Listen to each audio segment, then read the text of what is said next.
Eh bien salut à tous les solutionneurs. Aujourd'hui on va faire un tuto sur le FreeSurf avec Camtel. Je tiens déjà à préciser que ça fonctionne avec les puces ExtremeNet. Vous devez avoir une SIM ExtremeNet qui est une SIM 4G différente des autres SIM que Camtel a déjà eu à mettre sur le marché. Une fois que vous avez votre carte SIM, vous allez non pas vous rendre sur cette interface pour vous connecter, non, vous allez juste télécharger le logiciel que je vais mettre dans la description. Je vais mettre le lien dans la description et puis vous allez télécharger aussi le fichier config. Donc les deux fichiers seront dans la description.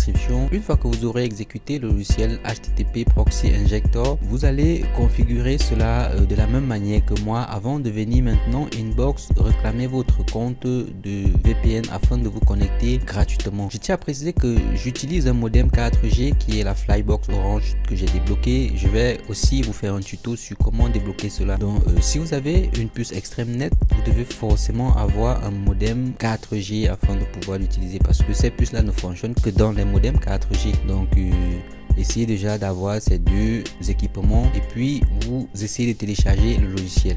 Ok, par défaut, voilà l'interface que le logiciel va présenter quand vous allez l'exécuter. Vous allez faire donc un menu ou du moins fichier, parce que là on est en anglais, et puis importer la configuration. Vous allez vous rendre dans le dossier où vous avez stocké le fichier config que vous allez télécharger et puis vous allez l'importer. Chez moi il est dans le dossier téléchargement, le sous-dossier compressé, et puis vous allez l'importer. Une fois que vous avez importé, vous commencez par cocher la case lock et puis vous sélectionnez Bitwise. Une fois que vous avez sélectionné Bitwise, le proxy et le port qui se trouve ici, vous ne touchez pas, de même que le listing port. Vous vous assurez que la case tunnel aussi est cochée. Vous vous rendez dans SSH et puis vous vous assurez qu'ici vous avez le port 22 et ici en bas vous avez coché P-Link.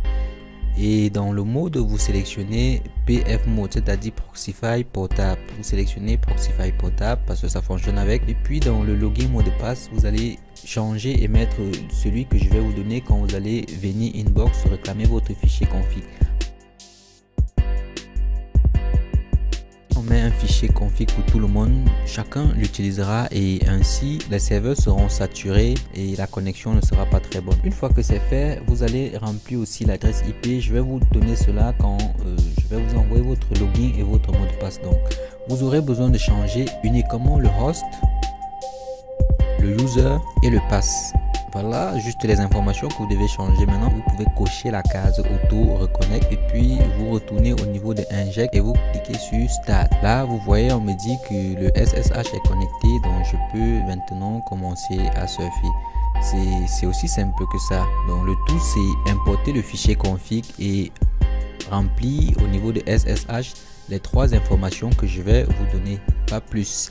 Je peux me rendre maintenant sur certains sites et aussi me connecter, télécharger, streamer YouTube et autres sans difficulté. Et je précise juste que ceci c'est une connexion gratuite et illimitée. Donc le numéro sera dans la description et aussi dans la vidéo.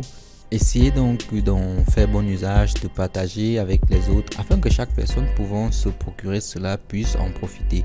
Ok, Camel Solution, j'espère que ce tuto vous aura été utile. Laisse ton avis en commentaire, abonne-toi si ce n'est pas encore le cas et laisse un petit like si tu as aimé la vidéo.